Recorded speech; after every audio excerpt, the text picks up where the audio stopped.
ஒரு பெரிய அரசன் இந்த உலகம் பூராவையும் ஆண்டுக்கிட்டு இருந்தான்.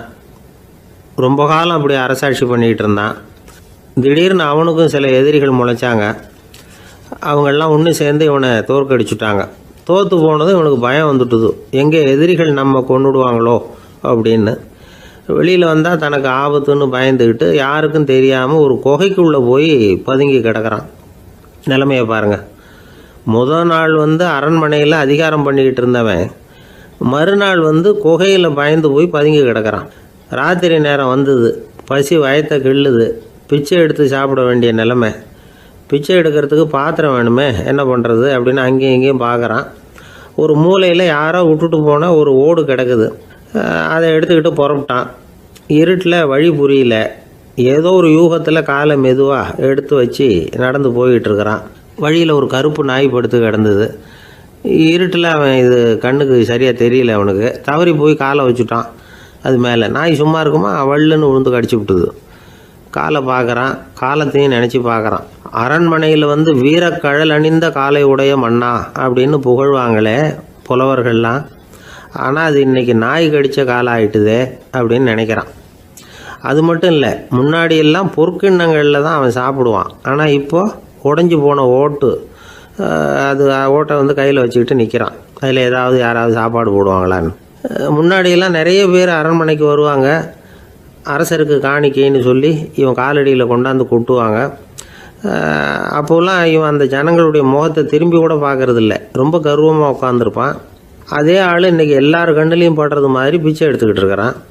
அப்போலாம் காணிக்கைகளை தன்னுடைய கையால் வாங்கிறது தனக்கு கௌரவ குறைச்சல்னு நினச்சி தன்னுடைய வேலைக்காரங்களை விட்டு தான் அதை வாங்க சொல்லுவான். இப்போ பார்த்திங்கன்னா அவனே தன் கையாலேயே பிச்சை வாங்குறான். நினச்சி பாருங்கள். அந்த மனுஷன் முதல் நாள் அரசன், மறுநாள் பிச்சைக்காரன். எவ்வளோ வித்தியாசம். செல்வம் தான் இப்படி ஒரு வித்தியாசம் ஏற்படுறதுக்கு காரணம். அப்படிப்பட்ட செல்வம் வாழ்க்கையை நடத்துறதுக்கு நமக்கு தேவை தான். ஆனால் அதையே நாம் அடைய வேண்டிய பயனாக நினைக்கிறோம் பாருங்கள், அதுதான் வேடிக்கை. இதை நம்மாழ்வார் அழகாக ஒரு பாசுரத்தில் சொல்கிறார். ஒரு நாயகமாய் ஓட உலகுடன் ஆண்டவர், கருணாய் கவர்ந்த காலர், சிதைகிய பானையர், பெருநாடு காண இம்மையிலே பிச்சைதாம் கொள்வர், திருநாரணன் தாழ் காலம் பெற சிந்தித்து உய்மினோ அப்படிங்கிறார் நம்மாழ்வார். ஒரு பெரிய பணக்காரர் ஒரு துறவிகிட்ட போய், சாமி என்கிட்ட நிறைய பணம் இருக்குது, இருந்தாலும் நிம்மதி இல்லை, என்னால் நிம்மதியாக இருக்க முடியல, என்ன காரணம்னு கேட்டாராம். உடனே அந்த துறவி இதுக்கு நேரடியாக பதில் சொல்லாமல் பக்கத்தில் நின்றுக்கிட்டு இருந்த ஒரு குழந்தைய கூப்பிட்டார். அது ஓடியாந்தது. ஒரு ஆப்பிள் பழத்தை எடுத்து அது கையில் கொடுத்தார். அதை வாங்கிக்கிட்டு குழந்தை சிரிச்சுது. இன்னொரு பழத்தை எடுத்து கொடுத்தார். அதை இன்னொரு கையில் வாங்கிட்டு சிரிச்சுது. மூணாவது ஆப்பிள் எடுத்து கொடுத்தார். 2 பழத்தையும் நெஞ்சில் அணைச்சிக்கிட்டு 3ஆவது பழத்தையும் வாங்கிறதுக்கு முயற்சி பண்ணிச்சு. ஆனால் அது உடனே நழுவி கீழே விழுந்து உருண்டு ஓடிச்சு. ஏற்கனவே இருந்ததும் விழுந்துட்டுது. இப்போ அந்த குழந்தை அழ ஆரம்பிச்சுட்டுது. இப்போ அந்த துறவி பணக்காரர்கிட்ட சொன்னாராம், குழந்தைய கவனிச்சியா, 2 ஆப்பிள் போதும்னு அது நினச்சிருந்தா இப்போ அது அழ வேண்டிய அவசியம் வந்திருக்குமா அப்படின்னாராம். எதுவுமே அளவுக்கு மிஞ்சினா துன்பந்தான். இந்த காலத்தில் இதெல்லாம் யார் காதில் வாங்குறாங்க? ஒருத்தனை நல்ல வழிக்கு கொண்டு வரணும்னு நினச்சி அவனை கூப்பிட்டு உட்கார வச்சு இந்த கதையை சொல்லிகிட்டு இருந்தாங்க. சொல்லிவிட்டு அந்த குழந்தை செஞ்சது தப்பு தானே அப்படின்னு கேட்டிருக்கிறாங்க. ஆமாம், தப்பு தான், நானாக இருந்தால் அப்படி செஞ்சுருக்க மாட்டேன் நானா இவன். 2 பழமே போதும்னு சொல்லியிருப்பியா அப்படின்னு கேட்டிருக்காங்க. அப்படி இல்லைங்க, அவர் கொடுக்க கொடுக்க ஒவ்வொரு பழமாக வாங்கி பின்னாடி வச்சுட்டு மறுபடியும் கையை நீட்டுவேன் அப்படிங்கிறானா. இவெல்லாம் எந்த காலத்தில் திருந்துறது? ஒரு நாள் ஒரு 10-15 பள்ளிக்கூடத்து பிள்ளைங்க தேடிட்டு வந்தாங்க. உங்களை பார்த்துட்டு தான் போகணும், அதுக்காக தான் வந்திருக்கோம்னாங்க. என்ன விஷயம்னு கேட்டோம். நாங்கள்லாம் கூடி ஒரு முடிவு பண்ணியிருக்கிறோம், அதை உங்கள்கிட்ட சொல்லணும் அப்படின்னாங்க. அதுவும் ஒரு வாண்டு பையன் அதை சொன்னான். என்ன முடிவு அது அப்படின்னு கேட்டோம் ரொம்ப ஆர்வமாக. அதை இப்போ சொல்ல மாட்டோம், எங்களுக்கு பிடிக்கிற மாதிரி ஏதாவது ஒரு தகவல் சொன்னால் அதுக்கப்புறம் நாங்கள் அதை சொல்கிறோம் அப்படின்னா அந்த வாண்டு பையன். சரி, சின்ன பையன்கிட்ட இன்றைக்கி வசமாக மாட்டிக்கிட்டோம் அப்படின்னு நினச்சிக்கிட்டு அவங்களுக்கு தகுந்த மாதிரி ஒரு கதை சொல்ல ஆரம்பித்தோம். அது என்ன கதைன்னா, ஒரு பெரிய காடு, அதில் பலவிதமான மிருகங்கள். அந்த காட்டுக்கு ஒரு சிங்கம் தான் ராஜா. எப்பவும் காட்டுக்கு அது தானே ராஜா. ஒரு பெரிய யானைக்கு இது பொறுக்கலை. என்ன இது, எப்போ பார்த்தாலும் இங்கே சிங்கத்துக்கே ராஜா பதவி கிடைக்கிது, நான்லாம் எவ்வளவு பலசாலியாக இருக்கிறேன், அப்படி இருந்தும் எனக்கு அந்த பதவி கிடைக்கலையே அப்படின்னு தனக்குள்ளே பொறுமிக்கிட்டே இருந்தது. ராஜா பதவியை நினச்சி ரொம்ப ஏக்கம், அதுக்கு பதவி மோகம். இந்த சமயம் பார்த்து ஒரு குள்ள நரி கூட்டம் அதை தேடிட்டு வந்தது. ஐயா பெரியவங்களே, நீங்கள் இந்த காட்டுக்கு ராஜாவாக இருக்க ஆசைப்படுறீங்க, அதில் ஒன்றும் தப்பு இல்லை.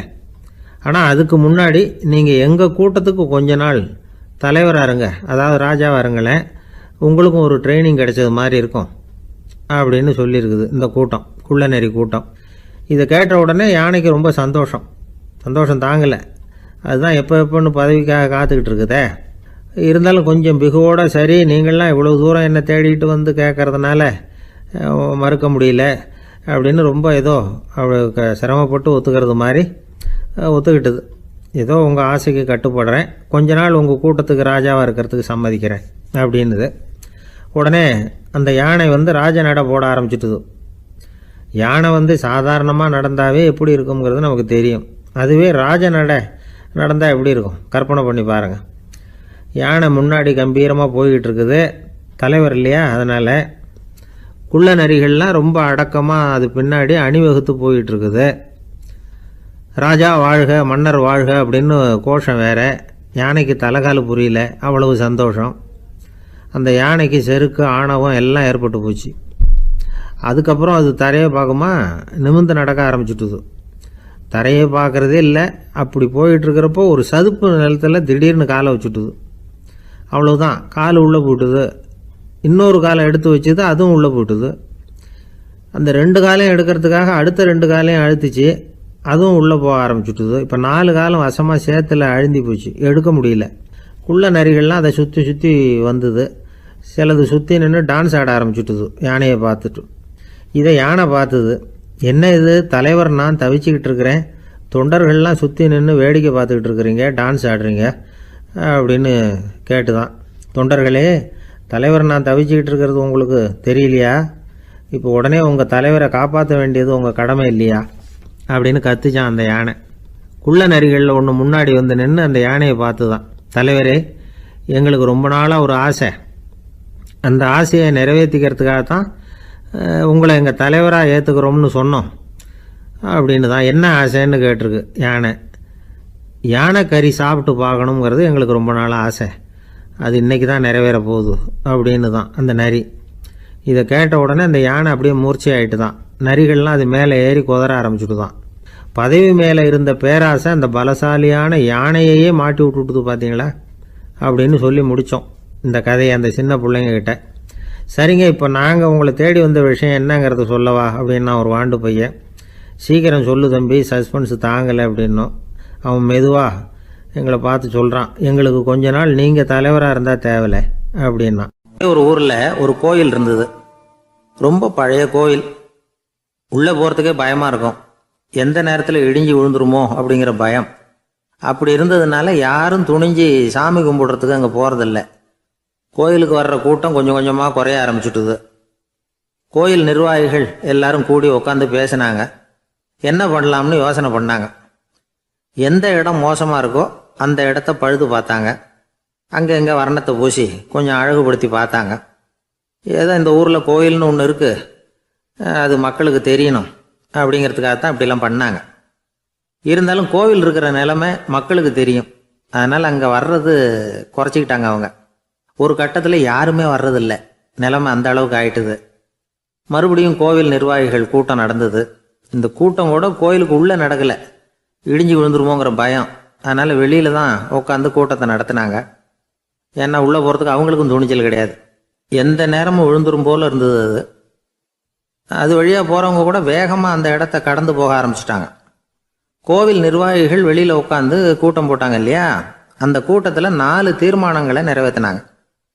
அது என்ன 4 தீர்மானம்னா, முதல் தீர்மானம், இந்த கோவிலை இடிப்பது அப்படிங்கிற முடிவை இந்த கமிட்டி மிகவும் வருத்தத்துடன் ஏற்றுக்கொள்ளுகிறது அப்படின்னு நிறைவேற்றினாங்க.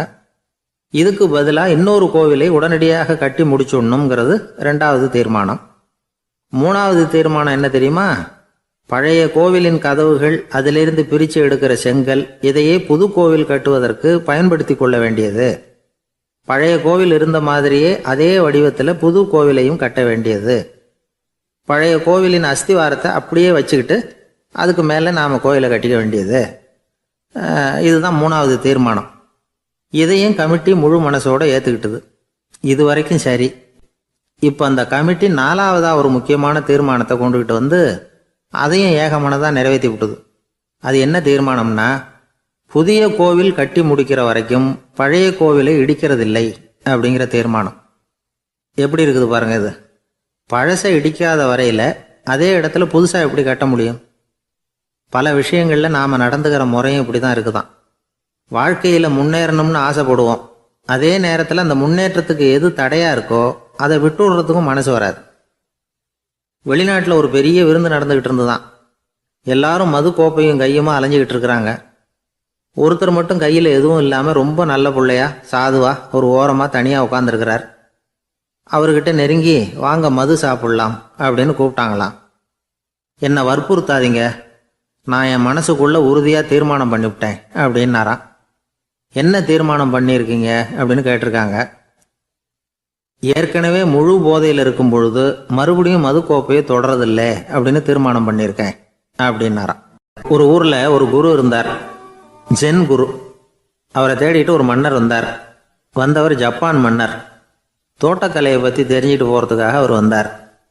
எப்படி தோட்டம் அமைக்கிறது அப்படிங்கிறத பற்றி அந்த குரு விவரமாக சொல்லி கொடுத்தாரு.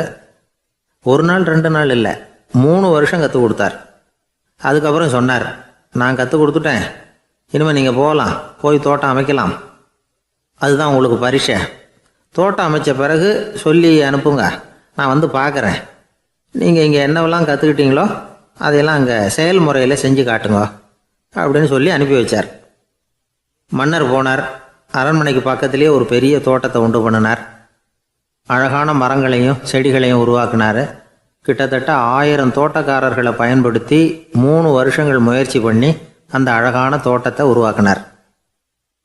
குருக்கிட்ட இருந்து செய்தி வந்தது, நாளைக்கு வந்து தோட்டத்தை பார்க்குறேன் அப்படின்னு. மன்னர் உடனே சுறுசுறுப்பாயிட்டார். முதல் நாளே தோட்டத்தை சுத்தப்படுத்தினார். ராத்திரி பூரா யாரும் தூங்கலை. எல்லாருக்கும் தோட்டத்தை ஒழுங்குபடுத்துகிற வேலை. அது அந்தந்த இடத்துல ஒழுங்காக இருக்குதா அப்படின்னு சரி பார்த்தாங்க. ஒரு தவறும் இல்லாத வகையில் அதை ஒழுங்குபடுத்தினாங்க. மறுநாள் குரு வந்தார், தோட்டத்தை பார்த்தார். அவருக்கு கோபம் வந்துட்டுது. மன்னருக்கு ஆச்சரியம், எப்பவும் சிரிச்சுக்கிட்டே இருக்கிறவர் இப்போ எப்படி இருக்கிறாரே அப்படின்னு. மெதுவாக குருக்கிட்ட போய் எல்லாம் சரியாக தானே இருக்குது அப்படின்னார். எல்லாம் சரிதான், ஆனாலும் எங்கே அந்த பொன்னிற காற்று அப்படின்னார். உதிர்ந்த இலைகள், பொன் மஞ்சள் நிற இலைகள் காற்றில் அப்படி புரண்டு ஓடுவதை நான் பார்க்க முடியவில்லையே அப்படின்னாராம். அது இல்லாமல் இந்த தோட்டம் உயிரோட்டம் உள்ளதாக இருக்காது. இதில் பாடல் இல்லை, ஆடல் இல்லை, அதெல்லாம் இல்லாமல் இந்த தோட்டம் ரொம்பவும் செயற்கையாக தெரியுதேன்னாராம். மன்னர் இப்போ தான் யோசனை பண்ணார். கீழே கிடந்த காஞ்சி போன இலைகள் மட்டும் இல்லை, மரத்தில் இருந்த காஞ்சி போன இலைகளையும் அப்புறப்படுத்தி சுத்தமாக வச்சிருக்கிறார். இறப்பும் வாழ்க்கையினுடைய ஒரு பகுதி தான். மரணம்ங்கிறது வாழ்க்கைக்கு எதிரானது அல்ல, அதை நிரப்பும் ஒரு பகுதி தான் அது. மரணம் இல்லையில் வாழ்க்கையே இல்லை அப்படிங்கிறது பெரியவங்க கருத்து. இப்போ அந்த தோட்டம் அழகாக தான் இருக்குது, இருந்தாலும் அது ஒரு ஓவியம் மாதிரி உயிர் இல்லாமல் இருக்கு. குரு ஒரு வாளியை கையில் எடுத்துக்கிட்டார். தோட்டத்தை விட்டு வெளியில் போனார். ஏற்கனவே வீசி எறிந்த அந்த சருகுகளை எல்லாம் அள்ளி கொண்டுகிட்டு வந்தார். உள்ள எல்லா இடங்கள்லையும் அதை வீசினார். உடனே காற்று அந்த காய்ந்த சருகுகளையும் பழுத்த இலைகளையும் அசைக்க ஆரம்பிச்சுட்டுது. இப்போ அங்கே சலசல சத்தம், சங்கீதம், இலைகளின் நடனம், ஓவியம் மாதிரி இருந்த அந்த தோட்டத்துக்கு இப்போ உயிர் வந்துட்டுது. இதுதான் அந்த பொன்னான காற்று அப்படின்னாராம் குரு. மன்னருக்கு புரிஞ்சுது. மிகப்பெரிய ஜென் கேள்வி ஒன்று உண்டு. உம்மான் அப்படிங்கிற ஒரு பெரிய குருவை பார்த்து துறவி ஒருத்தர் கேட்டாராம், இலைகள் எல்லாம் கீழே விழுந்து மரங்கள் மொட்டையாக இருக்கும் பொழுது என்ன நடக்கும்? இதுதான் கேள்வி. இதுக்கு உம்மான் சொன்ன பதில் பொன்னான காற்று, தி கோல்டன் விண்டு அப்படின்னாராம். இதுக்கு என்ன விளக்கம்னா, உன்னுடைய எண்ணங்கள் எல்லாம் உன்னுடைய மனசிலிருந்து கீழே விழுந்து உனது உள்ளுணர்வானது மொட்டையாக நிற்கும் நிலைதான் அது. உனது வேர்களின் அருகில் காற்று வீசுகிறது. எல்லா எண்ணங்களும் உன்னிலிருந்து வெகு தூரத்துக்கு புரண்டு கொண்டே சென்று விடுகிறது. நீ அவற்றை கடந்து விட்டால் நீ அவைகளுக்கெல்லாம் மேலெழுந்து கீழே பார்ப்பவனைப் போல நிற்க ஆரம்பித்து விடுவாய். அதுதான் தியானம் என்பது அப்படின்னு சொல்கிறாங்க. தியானம்ங்கிறது எண்ணத்துக்கு எதிரானதில்லை. தியானம்ங்கிறது எண்ணங்களை கடந்து செல்வது தான். அதுக்கப்புறம் நாம் பொன்னிற காற்றில் ஆட ஆரம்பிச்சிருவோம். இதுதான் பெரியவர்கள் சொல்கிறது. என்கிட்ட ஒருத்தர் வந்து தோட்டம் அமைக்கணும்னு யோசனை கேட்டு வந்தார். எல்லாம் சொல்லி கொடுத்தேன். செடிகள்லாம் செழிப்பாக வளரணும்னா வேர் காயாமல் பார்த்துக்குங்க, தினமும் தண்ணி விடுங்க அப்படின்னு சொல்லி அனுப்பி வச்சேன். 1 மாதம் கழிச்சு அவர் தோட்டத்தை பார்க்கறதுக்காக போனேன். போய் பார்த்தா எல்லா செடியும் வாடி கிடக்குது. என்னங்க இப்படி பண்ணிவிட்டீங்கன்னு. நீங்கள் சொன்னபடி தான் செஞ்சேன்னார். என்ன செஞ்சீங்கன்னு கேட்டேன். வேர் காயாமல் பார்த்துக்க சொன்னீங்க, தினமும் ஒரு தடவை எல்லா செடியையும் ஒவ்வொன்றா பிடுங்கி பார்த்து வேர் காயாமல் இருக்கா அப்படின்னு பார்த்துட்டு அதுக்கப்புறம் தண்ணி பாய்ச்சினேன், அவ்வளவுதான் அப்படின்னார். ஒரு ஆள் வேகமாக நடந்து போய்கிட்டு இருந்தான். அவன் வேகமாக நடக்கிறதுக்கு காரணம் வெயில் காலம், காலில் செருப்பு இல்லை, மணல் பாதை, அதுதான் வேகம். காலில் செருப்பும் இல்லாமல் கையில் குடையும் இல்லாமல் அந்த ஆள் வெயிலில் நடந்து போய்கிட்டு இருக்கிறான். அந்த சமயத்தில் இன்னொருத்தன் குதிரை மேலே ஏறி அந்த வழியாக வந்துக்கிட்டு இருக்கிறான். அவன் காலில் செருப்பும் இருந்தது, கையில் குடையும் இருந்தது. நடந்து போய்கிட்டு இருந்தவன் அந்த குதிரை ஆசாமியை பார்த்து கேட்டான், ஐயா, நீங்களும் குதிரை மேலே உட்காந்துக்கிட்டு போய்கிட்டு இருக்கிறீங்க, அப்படி இருக்கிறப்போ உங்களுக்கு அந்த செருப்பு என்னத்துக்கு, அதை எனக்கு கொடுத்து உதவலாமே அப்படின்னா. குதிரை மேலே உட்காந்துருந்தவன் யோசனை பண்ணி பார்த்தான். இவன் சொல்கிறது நியாயம்தானே அப்படின்னு சொல்லி தன்னுடைய செருப்பை கழட்டி அந்த வழிப்போக்கனுக்கு கொடுத்துட்டான். ரொம்ப நல்லதுங்க அப்படின்னு சொல்லி இவன் அதை வாங்கி காலில் மாட்டிக்கிட்டான். அதுக்கப்புறம் மறுபடியும் இவன் ஆரம்பித்தான், ஐயா, நீங்கள் குதிரையில் போகிறதுனால போக வேண்டிய இடத்துக்கு வேகமாக போய் சேர்ந்துருவீங்க, அதனால் உங்கள் கையில் அந்த குடை என்னத்துக்கு, நான் நடந்து போயிட்டுருக்கிறவன் ரொம்ப நேரம் நடக்க வேண்டியிருக்கும் இந்த வெயிலில், அதனால் அந்த குடையையும் எனக்கு கொடுங்களேன் அப்படின்னா. குதிரை வீரன் யோசனை பண்ணி பார்த்தான், இதுவும் நியாயம்தானே அப்படின்னு அவனுக்கு தோணுச்சு. உடனே இறக்கப்பட்டு தன் காலில் இருந்த செருப்பை கொடுத்தது மாதிரியே தன் கையில் இருந்த குடையையும் இவங்கிட்ட கொடுத்துட்டான். அதுக்கப்புறம் அவன் நிம்மதியாக புறப்பட்டான். இப்போ மறுபடியும் கை தட்டி அவனை நிறுத்தினான். கீழே நின்றுக்கிட்டு இருந்தவன், என்னப்பா ஏன் என்ன நிறுத்தினேன், இன்னும் ஏதாவது வேணுமா உனக்கு அப்படின்னா குதிரையில் இருந்தவன். இவன் மெதுவாக வாயை திறந்து அந்த குதிரையையும் என்கிட்ட கொடுத்துருங்களேன்னா. அந்த குதிரை வீரன் இப்போ ஒரு கணம் யோசனை பண்ணி பார்த்தான். உடனே என்ன பண்ணான் தெரியுமா, தன்கிட்ட இருந்த குதிரை சவுக்கை எடுத்தான். குதிரை சவுக்கால் அந்த ஆளை வாங்குவாங்கன்னு வீசி தள்ளிவிட்டான். இவ்வளவு சவுக்கடியும் வாங்கிக்கிட்டு இந்த ஆள் என்ன பண்ணான் தெரியுமா, சிரிக்கிறான். அடி வாங்கிட்டு யாராவது சிரிப்பாங்களா? குதிரை வீரனுக்கு ஒன்றும் புரியல. என்னப்பா அது, ஏன் இப்படி அடி வாங்கிட்டு இப்படி சிரிக்கிறியே அப்படின்னு கேட்டான். இப்போ அந்த வழிப்போக்கன் சொல்கிறான், ஐயா, நான் இப்படி சிரிக்கிறதுக்கு காரணம் இருக்கு. இப்படி குதிரை கேட்டு உங்ககிட்ட அடி வாங்கலேன்னு வச்சுக்கோங்க, என் உயிர் உள்ள வரைக்கும் மனசில் ஒரு தவிப்பு இருந்துக்கிட்டே இருக்கும். செருப்பையும் கொடையையும் கேட்ட உடனே கொடுத்தவன் குதிரையையும் கேட்டிருந்தா கொடுத்துருப்பானோ அப்படிங்கிற பேராசையில் ஏங்கிக்கிட்டே இருந்திருப்பேன். இப்போ உங்ககிட்ட அடி வாங்கின பிறகு என்னுடைய அந்த சந்தேகம் தீர்ந்து போச்சு. என்னுடைய ஆசைக்கு எல்லை எது அப்படிங்கிறத எனக்கு புரிஞ்சுட்டுது அப்படின்னு சொல்லிவிட்டு அவன் நடக்க ஆரம்பிச்சிட்டானான். ஆசைக்கும் எல்லை உண்டு அப்படிங்கிறத விளக்கறதுக்காக வாரியார் சுவாமிகள் சொல்கிற கதை இது. இந்த காலத்துலேயும் ஒருத்தன் அது மாதிரி கொடை செருப்போட குதிரையில் போய்கிட்டு இருந்தான். எதிரில் நடந்து வந்தவன், ஐயா, உங்கள் கொடையை எனக்கு கொடுங்களேன்னு கேட்டான். உடனே அவன் குதிரையிலேருந்து கீழே குதிச்சு அவனை சாட்டையால் அடிக்க ஆரம்பிச்சிட்டான். இன்னொருத்தர் அந்த வழியாக வந்தவர் இதை பார்த்தார். ஏன்பா, அவன் கேட்டான், உன்னால் முடியலன்னா இல்லைன்னு சொல்லிட வேண்டியது தானே, அதுக்காக ஏன் இப்படி அவனை போட்டு அடிக்கிறேன்னு கேட்டார். உங்களுக்கு விவரம் புரியாது சார், காலம் ரொம்ப கெட்டு போச்சு. கேட்டதை கொடுத்தேன்னு வச்சுக்கோங்க, இந்த குதிரையே என்னோடது, அவன் திருடிக்கிட்டு போகிறான் அப்படின்னு என் பேரில் புகார் கொடுக்க ஆரம்பிச்சிருவான் சார் அப்படின்னா. அது எப்படி அவ்வளோ உறுதியாக சொல்கிறேன்னு கேட்டார் அவர். ஏற்கனவே அது மாதிரி ஒருத்தன் பேரில் புகார் கொடுத்துட்டு தான் இந்த குதிரையை நான் தள்ளிட்டு வந்துக்கிட்டு இருக்கிறேன் அப்படின்னார். ஒரு சன்னியாசி, அவர் ஒரு நாள் ஒரு கனவு கண்டாராம். அந்த கனவில் அவர் சொர்க்கத்துக்கு போகிறார். அங்கே ஒரு பெரிய திருவிழா நடந்துக்கிட்டு இருக்குது. எங்கே பார்த்தாலும் அலங்கார வளைவுகள், வண்ணமயமான விளக்குகள், பாதைகள் பூரா மலர்கள், எல்லா கட்டடங்களும் ஒளிமயம். அவ்வளவு கோலாகலமாக பிரம்மாண்டமாக அந்த திருவிழா நடந்துக்கிட்டு இருக்குது. அது என்ன திருவிழாங்கிறது இந்த சன்னியாசிக்கு புரியல. அங்கே எதிரில் வந்துக்கிட்டு இருந்த ஒருத்தரை நிறுத்தி, என்ன விசேஷம் இங்கே அப்படின்னு விசாரிச்சாராம். உனக்கு தெரியாத விஷயம், இன்னைக்கு இறைவனுக்கு பிறந்த நாள், அதை தான் எல்லாரும் சேர்ந்து கொண்டாடுறோம். இதுக்காக பிரம்மாண்டமான ஊர்வலம் ஒன்று வரப்போகுது, இறைவனே அந்த ஊர்வலத்தில் கலந்துக்கிறார் அப்படின்னார் அவர். உடனே அந்த சன்னியாசி ஒரு மரத்து நிழலில் ஒதுங்கி நின்றுக்கிட்டார். ஊர்வலம் வந்துக்கிட்டு இருக்குது. முதல்ல ஒரு குதிரை வந்துக்கிட்டு இருக்கு, அது மேலே ஒருத்தர் உட்காந்துருக்கிறார். அவருக்கு பின்னாடி நிறைய பேர் கூட்டமாக வந்துக்கிட்டு இருக்கிறாங்க. இவ்வளவு கூட்டம் இவர் பின்னாடி வருதே, யார் இவர் அப்படின்னு கேட்டார். ஒரு மதத்தின் பெயரை சொல்லி இவர் அந்த மதத்தின் தலைவர், அவரை பின்பற்றுகிற மக்கள் கூட்டம் பின்னாடி வந்துக்கிட்டு இருக்குது அப்படின்னு விவரம் சொல்லியிருக்கிறாங்க. இவங்களுக்கு அடுத்தபடியாக இன்னொரு குதிரையில் ஒருத்தர் வந்துக்கிட்டு இருக்கிறார். அவருக்கு பின்னாடி ஏகப்பட்ட கூட்டம். இவர் யாருங்க அப்படின்னு கேட்டிருக்கார் சன்னியாசி. அங்கே இருக்கிறவங்க விவரம் சொல்லியிருக்கிறாங்க. இன்னொரு மதத்தின் பெயரை சொல்லி இவர் அந்த மதத்தினுடைய தலைவர், அவர் வழியை பின்பற்றுகிறவர்கள் அவர் பின்னாடி கூட்டமாக வந்துக்கிட்டு இருக்கிறாங்க அப்படின்ட்டு இருக்காங்க. இப்படி ஒவ்வொருத்தராக குதிரை மேலே வந்துக்கிட்டே இருக்கிறாங்க. அவங்கள பின்பற்றியும் ஒவ்வொரு கூட்டம் வந்துக்கிட்டே இருக்குது. அந்த பெரிய ஊர்வலம் அது பாட்டுக்கு போய்கிட்டு இருக்குது. கடைசியாக அது முடிஞ்சது ரொம்ப நேரம் கழித்து. அதுக்கப்புறம் கொஞ்சம் நேரம் கழித்து ஒரு வயசான ஆள் குதிரை மேலே வந்துக்கிட்டு இருக்கிறார். ஆனால் அவருக்கு பின்னாடி யாருமே இல்லை. அவர் பரிதாபமாக தனியாக வந்துக்கிட்டு இருக்கிறார். அவர் அந்த ஊர்வலத்தை சேர்ந்தவரா இல்லையாங்கிறதே தெரியல. இவர் யார், இவர் ஏன் இப்படி தனியாக வந்துக்கிட்டு இருக்கிறார் அப்படின்னு கேட்டிருக்கார் அந்த சன்னியாசி. என்னது இப்படி கேட்குறீங்க? இவர் தான் கடவுள். இவருக்காக தான் இன்றைக்கி இந்த ஊர்வலமே நடக்குது. இவருக்கு தான் இன்றைக்கி பிறந்த நாள்.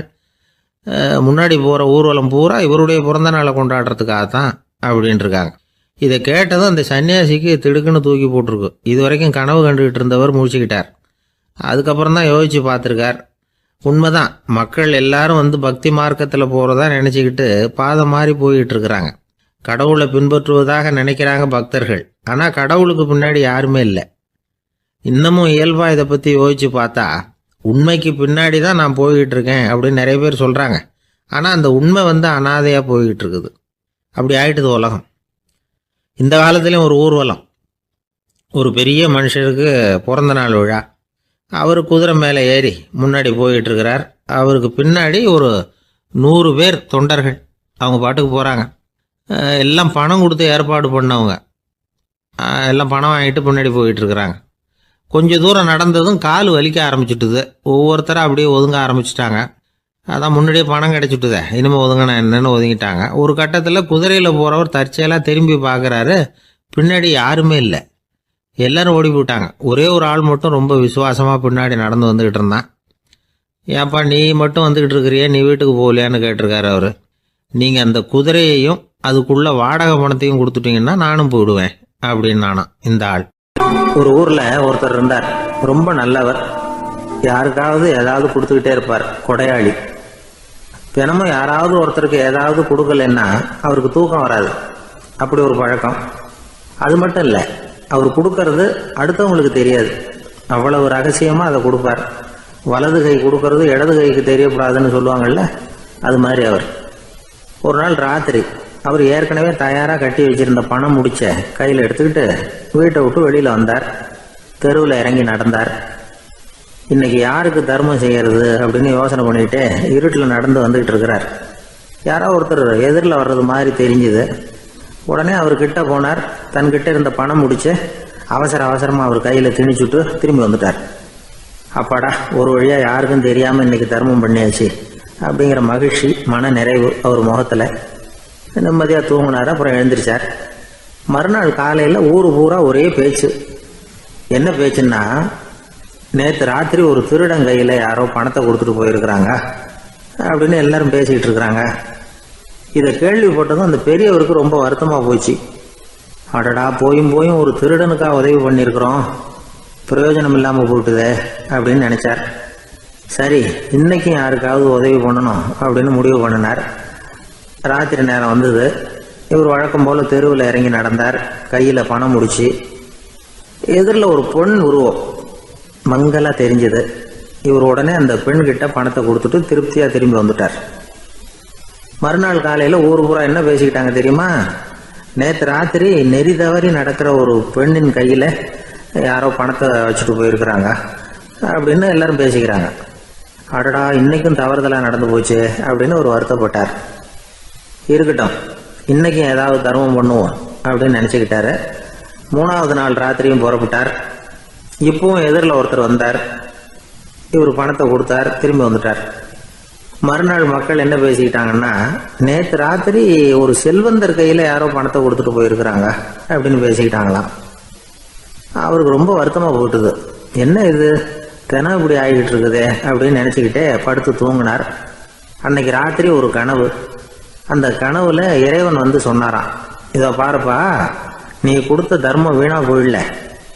உன்கிட்ட பணம் வாங்கின அந்த திருடன் திருந்திட்டான், அந்த பொண்ணும் திருந்திட்டா, அந்த செல்வந்தனும் கொடையாளி ஆயிட்டான், எல்லாருக்கும் உதவி பண்ண ஆரம்பிச்சுட்டான் அப்படின்னு சொன்னாராம். இந்த கதையை சொன்னவர் யாருன்னா நபிகள் நாயகம். இதுல உள்ள கருத்து என்னன்னா, நல்ல மனசோட தர்மம் பண்ணுனா அது வீணா போறதில்லை. இன்னொரு கருத்து, தர்மம் வந்து தன்னை மட்டுமல்ல அடுத்தவங்களையும் தீமையிலிருந்து காப்பாற்றும். இதுதான் நாம புரிஞ்சுக்க வேண்டியது. இந்த காலத்திலயும் இது மாதிரி சில சம்பவங்கள் நடக்கிறது உண்டு. ஒரு பெரியவர் இருட்டில் நடந்து வந்துகிட்டு இருந்தாரு. எதிரில் வந்த ஒருத்தன் வலுக்கட்டாயமா ஒரு கையை பிடிச்சி ஒரு பண முடிப்பை கொடுத்து வச்சுக்க சொல்லிவிட்டு விலகி போயிட்டான். பெரியவருக்கு ஆச்சரியம், இந்த காலத்திலயும் இப்படி வலது கை கொடுக்கறது இடது கைக்கு தெரியக்கூடாதுன்னு நினைக்கிற கொடையாளிகள் உண்டு போல இருக்கு அப்படின்னு யோசனை பண்ணிக்கிட்டே நடந்தார். கொஞ்ச தூரம் போயிருப்பாரு. அதுக்குள்ள அதே ஆள் திரும்பி வந்தான். கொடுத்த பண முடிப்பை திருப்பி கொடுங்க அப்படின்னு கேட்டு வாங்கிட்டான். இவருக்கு ஒன்றும் புரியல. ஏன் இப்படி பண்றேன்னார். அது ஒன்றும் இல்லைங்க, கொஞ்ச நேரம் இதை உங்ககிட்ட கொடுத்து வச்சிருந்தேன் அவ்வளவுதான் அப்படின்னா. ஏன்னு கேட்டார். என்னை பின்னாடி போலீஸ் தேடிக்கிட்டு வந்துகிட்டு இருக்குது, அதுதான் அப்படி பண்ணேன், இப்போ போயிட்டுது, இனிமே ஒன்றும் பயம் இல்லை அப்படின்னு சொல்லிவிட்டு அவன் பாட்டுக்கு நடந்து போறான். அவர் ஒரு பெரிய குடும்பத்தில் பிறந்தவர். இருக்கிற சொத்துக்கள் எல்லாத்தையும் வாரி வழங்கி விட்டு காட்டுக்கு புறப்பட்டார் தவம் செய்யறதுக்காக. இருந்தது ஊராவும் கொடுத்துட்டார், இனிமே எதுவுமே இல்லை கொடுக்கறதுக்கு. அப்போ கடைசியா ஒருத்தன் வந்து கையை நீட்டினானா, ஐயா ஏதாவது கொடுங்கன்னு இருக்கான். அவர் பார்த்தார், கட்டியிருக்கிற வேட்டியை தவிர வேற எதுவுமே இல்லை. 8 முழம் பட்டு வேட்டி, ஜரிகை கரையோடு இருக்குது. கடைசியா அதை தான் எடுத்துக்கிட்டு அவர் புறப்பட்டு இருக்கார். அவர் பார்த்தார், எதிரில் அவன் பரிதாபமா நின்றுகிட்டு இருக்கிறான். அந்த 8 முழ வேட்டியை 2ஆ கிழிச்சார். 4 முழத்தை அவங்ககிட்ட கொடுத்தாரு. மீதி 4 முழத்தை தன்னோட இடுப்புல கட்டிட்டு அவர் காட்டுக்கு போயிட்டார். இவன் என்ன பண்ணான் தெரியுமா, கையில கிடைச்ச 4 முழத்தை எடுத்துக்கிட்டு கடை வீதிக்கு போனான். பழைய பட்டு வேட்டி ஜருகை இதெல்லாம் விலைக்கு வாங்குற வணிகர் ஒருத்தர் இருக்கார், அவர்கிட்ட போனான். இதை விலைக்கு எடுத்துக்கிறீங்களா அப்படின்னு கேட்டிருக்கான். அவர் வாங்கி பார்த்துருக்கார். ஆஹா, இது ரொம்ப அருமையான வேட்டி, விலை உயர்ந்த ஜருகை, இது ஏது உனக்கு அப்படின்னு கேட்டாரான். அவன் நடந்தது சொல்லியிருக்கான். அப்படின்னா ஒன்று செய்ய, இந்த வேட்டியோட இன்னொரு பாதியையும் மெதுவாக வாங்கிட்டு வந்துரு, உனக்கு நிறைய பணம் தர்றேன் அப்படின்னாரான் அந்த வணிகர். இவன் கொஞ்சம் யோசனை பண்ணி பார்த்தான். கொஞ்சம் இருங்க, வந்து விடுறேன் அப்படின்னு சொல்லிவிட்டு நேராக காட்டுக்கு போனான். அவர் எங்கே இருக்காருன்னு தேடி கண்டுபிடிச்சான். அவர் ஒரு இடத்துல தவக்கோலத்தில் இருக்கிறார். கட்டியிருந்த இடவேட்டியும் அவர் அறியாமல் நழுவி கீழே விழுந்து கிடக்குது. இவனுக்கு ரொம்ப வசதியாக போச்சு. அவரை கேட்க வேண்டிய அவசியமே இல்லை. மெதுவாக சத்தம் போடாமல் அடி மேலே அடி வச்சு நெருங்கினான். அவர் கண்ணை மூடிக்கிட்டு அவர் பாட்டு நின்றுட்டு இருக்கிறார். இவன் மெதுவாக போய் கீழே கிடந்த அந்த துணியை எடுத்துக்கிட்டு சத்தம் போடாமல் திரும்பி நடந்தான். ஒரு 2-3 அடி எடுத்து வச்சிருப்பான். அப்படி ஓட ஆரம்பிக்கிற சமயத்தில் அவன் காலில் கீழே கிடந்த முள்ளு ஒன்று நறுக்குன்னு தச்சு விட்டுது. வலி தாங்க முடியாமல் அம்மான்னு கத்திருக்கான். இந்த சத்தத்தினால கண்ணை மூடி நின்றுகிட்டு இருந்த அவரோட தவம் கலைஞ்சது. மெல்ல கண்ணை திறந்து பார்க்கிறார். தன் இடையில இருந்த வேட்டி அவன் கையில் இருக்கு. இப்போ அவர் நினைக்கிறார், என்ன நினைக்கிறாருன்னா, இந்த வேட்டி மீது நான் வைத்த ஆசை அல்லவா அவனை திருடனாக ஆக்கி விட்டது அப்படின்னு நினைச்சாராம். இந்த வேட்டி மேல நாம வச்ச ஆசை அவனை திருடும்படி ஆக்கி விட்டதே அப்படின்னு நினைச்சாராம். இது எப்பேற்பட்ட மனநிலை அப்படிங்கிறத கொஞ்சம் யோசனை பண்ணி பாருங்க. தான் ஒரு பொருள் மேல வச்ச பற்று இன்னொரு மனிதன் திருடனாக ஆகிறதுக்கு காரணம் ஆயிட்டுதேன்னு நினைக்கிறார். அப்படி நினைச்ச அந்த பெரியவர் யார் தெரியுமா? அவர் தான் மகாவீரர். இழந்துட்டேங்கிறிய, நீ என்னத்தை கொண்டுகிட்டு வந்த எங்க இழந்துடுறதுக்கு? நீ என்னத்தை உண்டாக்குன இது அழிஞ்சுட்டுதுன்னு சொல்றதுக்கு?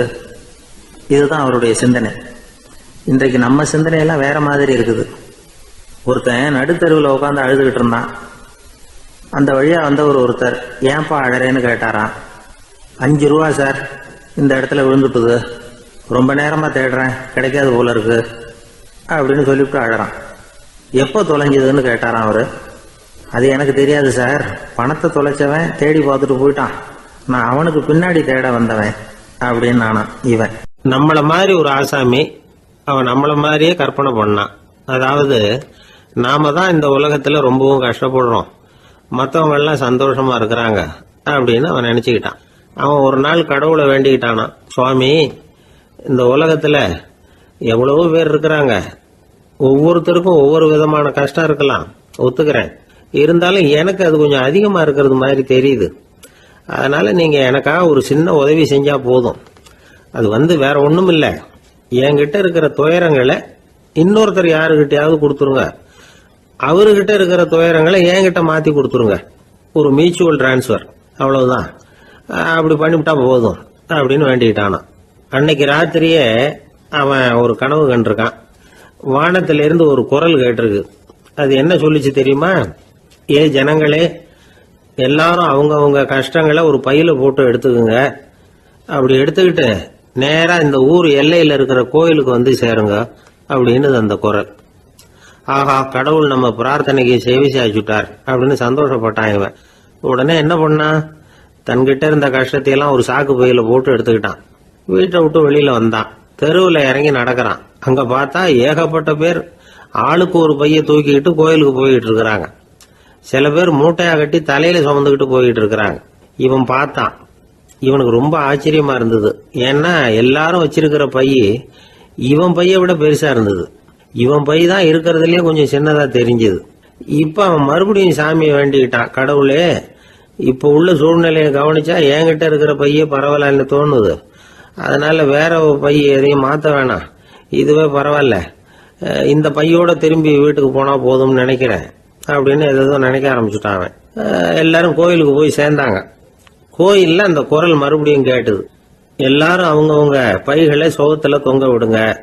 திடீர்னு விளக்குகள் அணையும், மணி அடிக்கப்படும், அதுதான் அடையாளம்.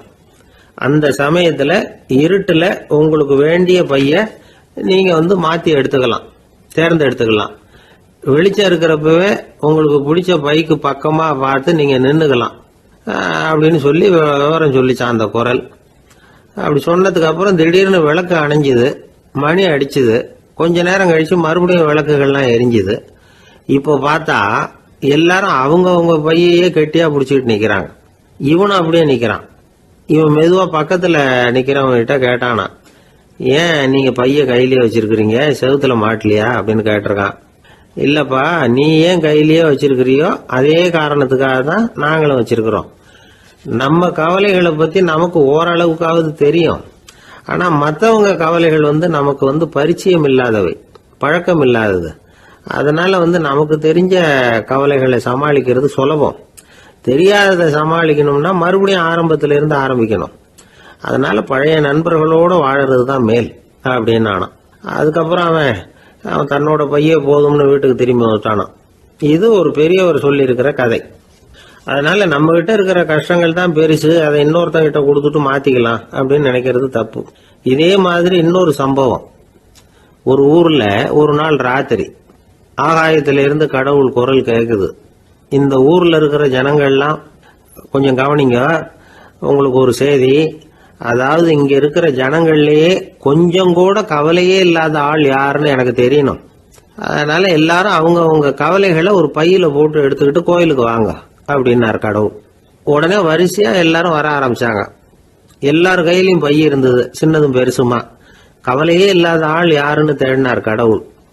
ஒரே ஒரு ஆள் மட்டும் கையில எதுவும் இல்லாம வெறும் கையை வீசிக்கிட்டு ரொம்ப ஜாலியா நடந்து வந்துகிட்டு இருந்தான். கடவுள் அவங்க கிட்ட போனார். ஏப்பா, உனக்கு கவலையே இல்லையா அப்படின்னு கேட்டார். எனக்கும் சில கவலைகள்லாம் உண்டு அப்படின்னு அவன். எங்க அதெல்லாம்னு கேட்டிருக்காரு கடவுள். பின்னாடி லாரியில வந்துகிட்டு இருக்கு அப்படின்னு அவன். ஒரு காட்டுல ஒரு நரி இருந்தது. ஒரு நாள் காலை நேரம் அது தன்னுடைய இருப்பிடத்திலிருந்து வெளியில வந்தது. கொஞ்ச தூரம் நடந்து வந்தது. அப்பதான் அது தன்னோட நிழலை கவனிச்சு பார்த்தது. பார்த்தா அது ரொம்ப நீளமா பெருசா இருக்குது. காலை நேரத்துல நிழல் அப்படித்தானே இருக்கும். ஆனா அந்த நரிக்கு அந்த விஷயம் தெரியல. தன்னுடைய நீண்ட பெரிய நிழலை பார்த்து ஆச்சரியப்பட்டது. ஆஹா, நாம இவ்வளவு பெருசாவா இருக்கிறோம் அப்படின்னா என்னுடைய காலை சாப்பாட்டுக்கு ஒரு யானை இல்லைன்னா ஒரு ஒட்டகம் கிடைச்சாதான் சரியா இருக்கும் போல இருக்கு அப்படின்னு முடிவு பண்ணிட்டுது. உடனே ஒரு யானை அல்லது ஒட்டகத்தை தேடி அலைஞ்சது, எங்க கிடைக்கும்னு. கிடைக்கவே இல்லை. மத்தியானம் 12 மணி ஆயிட்டுது. பசியோட அலையுது. இப்ப தன்னோட நிழலை பார்த்தது. அது மத்தியான நிழல் எப்படி இருக்கும், அது ரொம்பவும் குறுகி போய் தெரிஞ்சுது. உடனே அந்த நரி என்ன நினைச்சுக்கிட்டு தான் தெரியுமா, காலை ஆகாரம் சாப்பிடாததுனால நம்ம உடம்பு இப்படி அழிச்சு போட்டுதே அப்படின்னு நினச்சிக்கிட்டு தான். கொஞ்ச நேரம் கழித்து மறுபடியும் தன்னுடைய நிழலை பார்க்குது. அது இன்னமும் குறுகி போய் காலடியிலேயே வந்துட்டுது. அதுக்கு பயமாக போயிடுது. ஐயையோ, இன்னும் கொஞ்ச நேரத்தில் நாம் இறந்துருவோம் போல இருக்க, இப்போ என்ன செய்யறது? இந்த சமயத்தில் ஒரு எறும்பு கிடைச்சா கூட போதும், அதை நம்ம காலை ஆகாரமாக நினச்சி சாப்பிட்டுள்ளாமே அப்படின்னு நினச்சிதான். நம்முடைய நிழல் கூட நம்மளை மாதிரியே தான் அடிக்கடி மாறிக்கிட்டே தான் இருக்குது. அது எப்பவும் ஒரே மாதிரி இருக்கிறது இல்லை. மனிதனுக்கு ஏற்படுகிற தன்முனைப்பு இருக்கு பாருங்க, ஈகோ, அது கூட ஒரு நிழல் மாதிரி தானா. அப்படி நினைக்க ஆரம்பிச்சுட்டா அதனால ஏதும் பிரச்சனை வராதான். தன்முனைப்பை நிழல் போலவே ஏற்றுக்கொள்ளுங்கள் அப்படிங்கிறது பெரியவங்க கருத்து. ஒரு காரியத்தை வெற்றிகரமாக நல்ல விதமாக செஞ்சு முடிக்கிறோம்னு வச்சுக்கோங்க, அந்த சமயத்தில் ஒரு வித நுட்பமான தற்பெருமை நமக்குள்ள உண்டாகுது. இது இயற்கையானது, அதனால இது மேலே பற்று வைக்கக்கூடாது. அப்படி வைக்க ஆரம்பிச்சுட்டா அந்த தற்பெருமை ஒரு நிரந்தர விருந்தாளியாக நம்மகிட்ட தங்கிக்கும். நம்ம நிழல் எப்படின்னு பாருங்க, நாம் நடக்கும் பொழுது நம்ம பின்னாடியே வரும். தன்முனைப்பையும் அப்படியே நினச்சிக்கோங்க. நிழல் யாருக்கும் எந்த பிரச்சனையையும் உண்டாக்குறது இல்லை. ஆனால் அந்த நிழலை கண்டே நாம் பயப்பட ஆரம்பிச்சுட்டா நாம் எதுலேயும் வெற்றி காண முடியாது. நிழலோட சண்டை போடக்கூடாது. அது மாதிரி தன்முனைப்போடவும் நாம் சண்டை போட வேண்டியதில்லை. இல்லாத ஒன்றோடு சண்டை போடுறது எப்படின்னா, அது இருட்டோட சண்டை போடுறது மாதிரி. நாம் நிழல் கிடையாது, நம்மகிட்ட இருக்கிற தன்முனைப்பு ஒரு நிழல். நம்ம நிழலையும் நமக்கு சமமாக பார்க்குறோம் பாருங்க, அங்கே தான் சிக்கலே ஆரம்பம். இப்போ நாம் நடந்து போய்கிட்டு இருக்கிறோம், நம்ம நிழல் தரையில் விழுது. யாரோ ஒருத்தர் நம்ம நிழல் மேலே காலை வச்சு நடந்து போகிறார். உடனே அவர்கிட்ட சண்டைக்கா போகிறோம், ஏண்டா என் நிழலை மிதிச்ச அப்படின்னு. நமக்கு தெரியும் அது நிழல் தாங்கிறது. அவர் உங்கள் மேலே நடக்கலை, உங்களுடைய நிழல் மேலே தான் நடக்கிறார். அது மாதிரி உங்கள் தன்முனைப்பின் மேலே யாராவது நடந்தா உங்களை அவமானப்படுத்துறதா நினைக்கிறீங்க. காரணம், நாமளும் நம்ம தன்முனைப்பும் ஒன்றுங்கிற நினைப்பு தான் காரணம், மற்றபடி வேற ஒன்றும் கிடையாது. நம்ம நிழல் மேலே நடக்கிறவர் நம்மளை காயப்படுத்துறதில்லை. தன்முனைப்பை வேண்டாத ஒன்றாவும் பார்க்க வேண்டியதில்லை. அது இயற்கை. நிழலை உங்கள் முன்னாடி வைக்க வேணாம், அது உங்கள் பின்னாடியே இருக்கட்டும். நிழலின் நிழலாகி விடாதீர்கள், நீங்கள் நீங்களாகவே இருங்கள். இதுதான் சான்றோர் சிந்தனை. ஒரு பேருந்துல ஒரே நெரிசல்.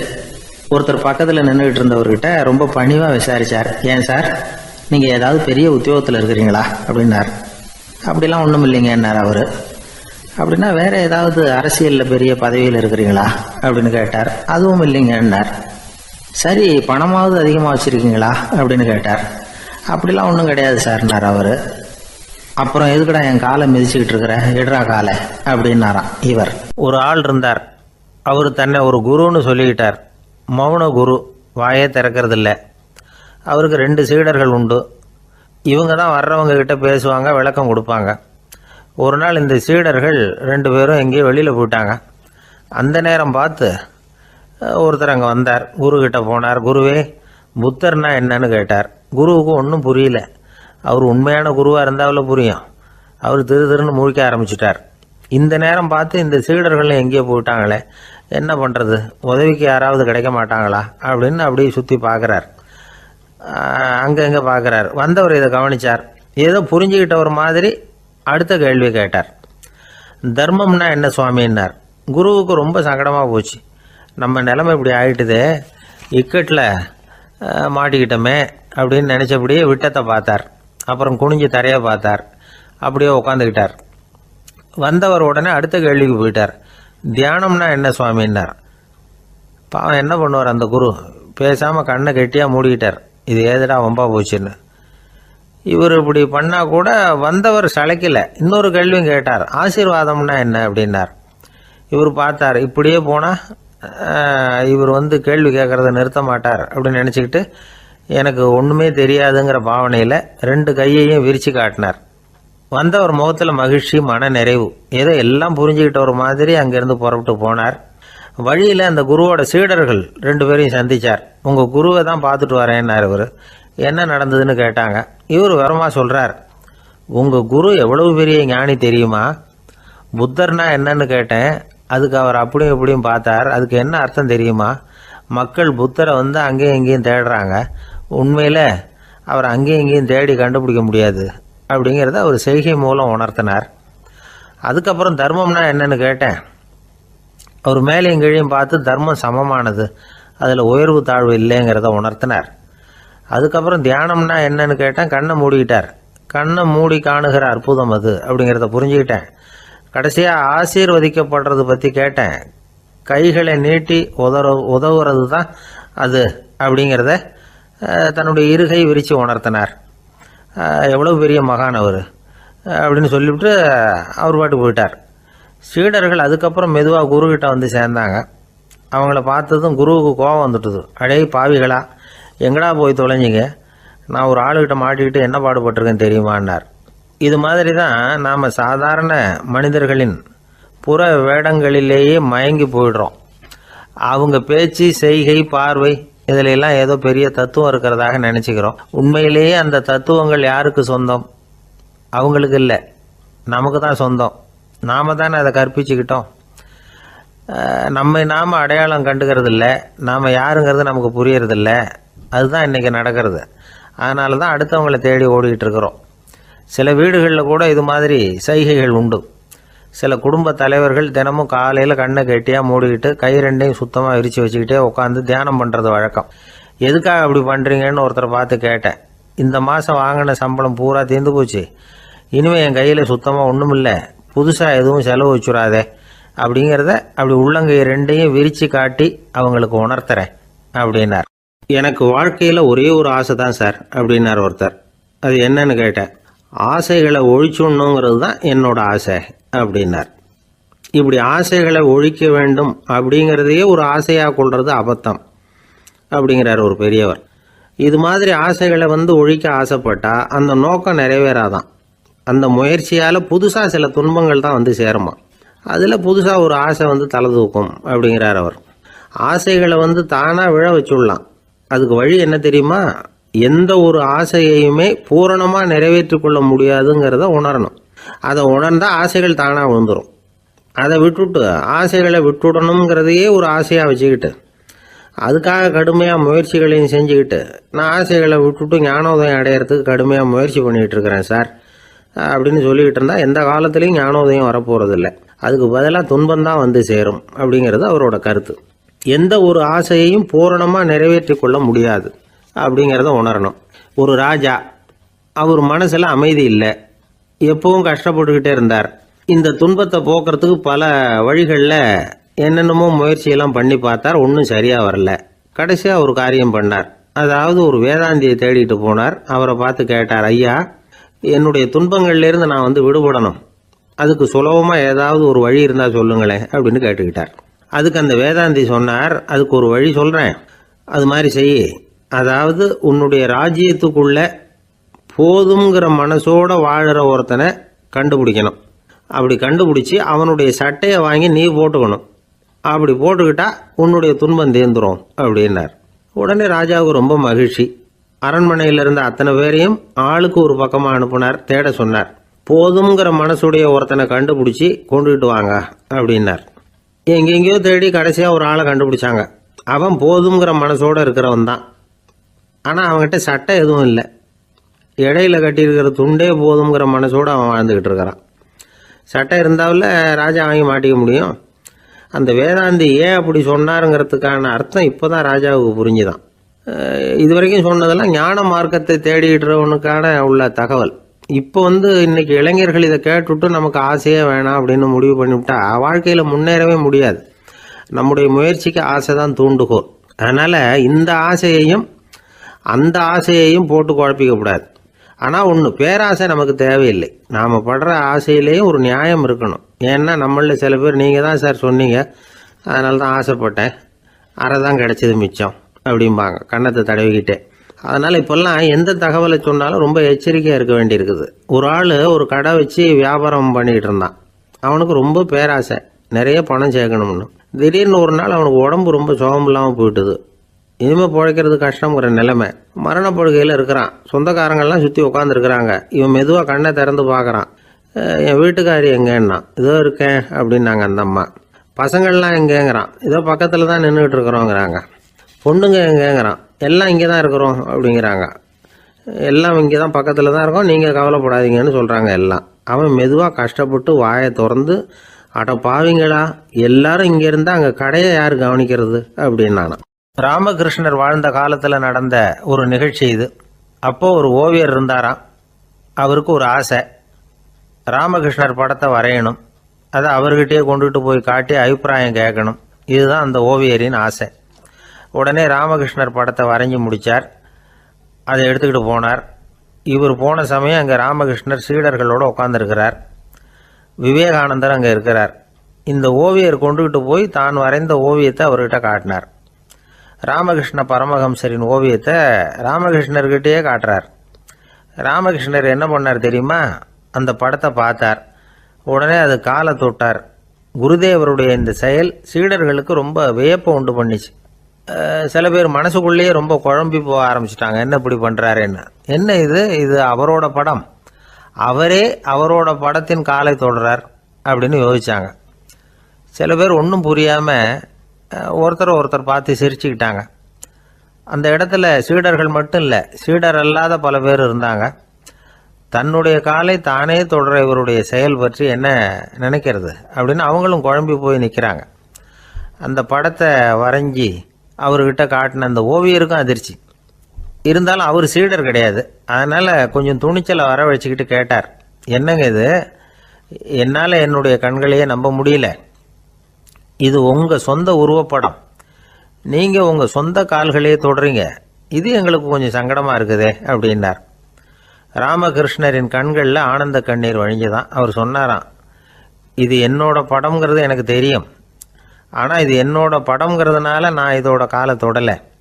நீ என்னுடைய சமாதி நிலையை இந்த படத்தில் படம் பிடிச்சி காட்டியிருக்கிற, அதனால் அதோட காலை தொடறேன். சமாதி நிலையில் யார் இருந்தாலும், அது என்னுடைய படமாக இருந்தாலும் சரி அல்லது வேறு யாருடைய படமாக இருந்தாலும் சரி, படம் யாருதுங்கிறது முக்கியம் இல்லை.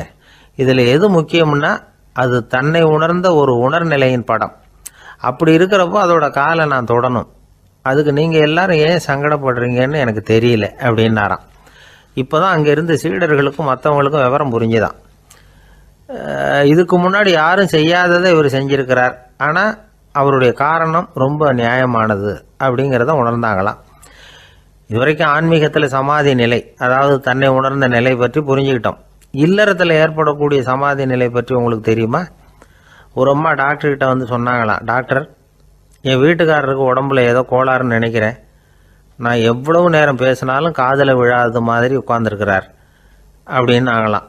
அதுக்கு அந்த டாக்டர் சொன்னாராம், அம்மா, அது உடம்பு கோளாறு இல்லை, அது ஒரு பெரிய திறமை அப்படின்னாராம். ஒரு ரயில் வேகமாக போயிட்டு இருக்கு. அது ஒரு ரயில்வே ஸ்டேஷனில் கொஞ்ச நேரம் நின்றுது. அப்போ அதில் ஒரு ஆள் ஏறினார். தலையில் ஒரு மூட்டையை வச்சுருந்தார். மூட்டையை தலையில் சுமந்துக்கிட்டே உள்ளே வந்தார். மூட்டையை தலையில் சுமந்துக்கிட்டே ஒரு இடத்துல உட்காந்தார். ரயில் மறுபடியும் புறப்பட்டது.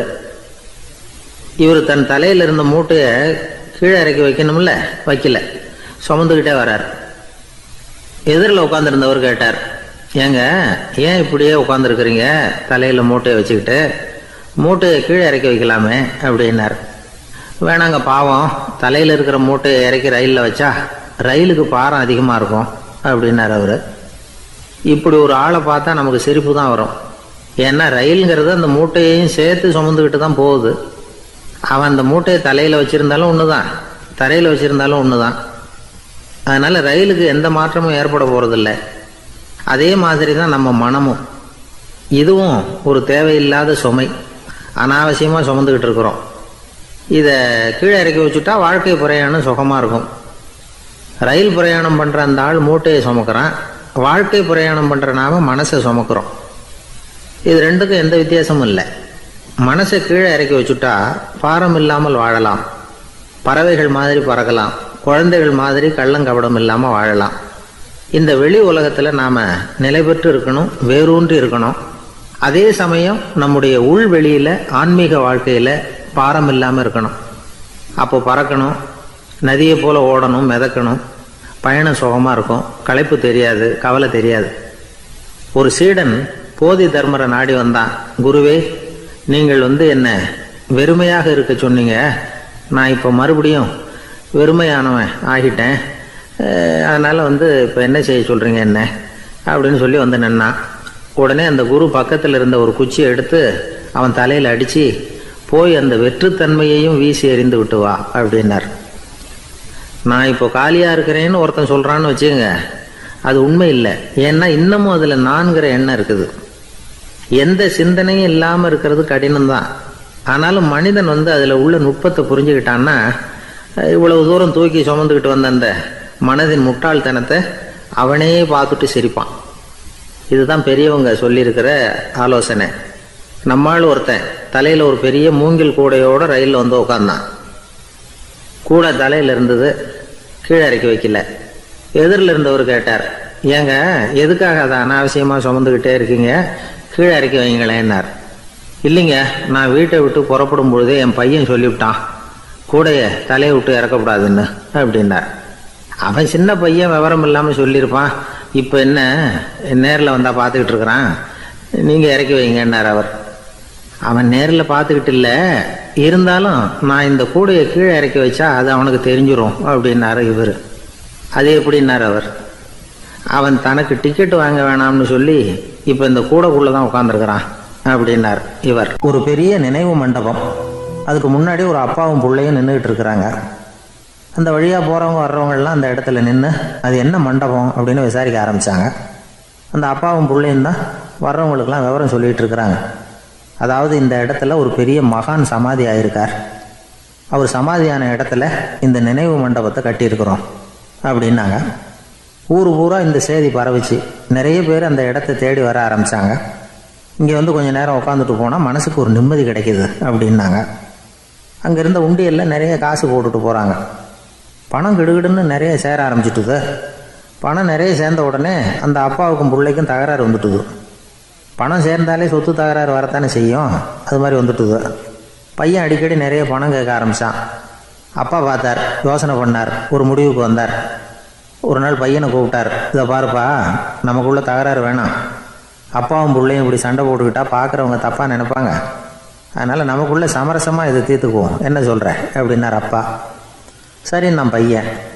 உடனே அந்த அப்பா என்ன பண்ணார் தெரியுமா, மகன்கிட்ட கொஞ்சம் பணத்தை கொடுத்தார், தன்கிட்ட இருந்த ஒரு கழுதையையும் கொடுத்தார். இதை வச்சு நீ பொழைச்சிக்கோ அப்படின்னு சொல்லி அனுப்பி வச்சுட்டார். மகன் அந்த கழுதையை இழுத்துக்கிட்டு அடுத்த ஊருக்கு போனான். வழியிலேயே அந்த கழுதை செத்து போச்சு. உடனே என்ன பண்ணலாம்னு யோசனை பண்ணான். ஒரு ஐடியா வந்தது. அந்த கழுதையை ஒரு சாலை ஓரமாக புதைச்சான். கையில் இருந்த பணத்தை வச்சு அந்த இடத்துல ஒரு கல் மண்டபம் கட்டினான். அந்த வழியாக 2 பேர் வந்தாங்க. இது என்ன மண்டபம்னு விசாரித்தாங்க.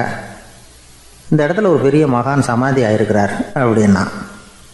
இந்த செய்தி ஊர் பூரா பரவ ஆரம்பிச்சுட்டுது. நிறைய பேர் வந்து போக ஆரம்பித்தாங்க. இங்கே வந்தால் மனசுக்கு ஒரு பெரிய நிம்மதி கிடைக்குது அப்படின்னு வேற சொல்ல ஆரம்பித்தாங்க. வர வர கூட்டம் அதிகமாக வர ஆரம்பிச்சுட்டுது. உண்டியலில் பணம் நிறைய சேர்ந்துட்டுது. நகையெல்லாம் கூட கழட்டி காணிக்கையாக போட ஆரம்பிச்சிட்டாங்க. அப்பாவை விட மகன் பெரிய ஆளாயிட்டான். இதை கேள்விப்பட்டார் அப்பா. பையனை பார்த்துட்டு வரலாம்னு ஒரு நாள் புறப்பட்டு வந்தார்.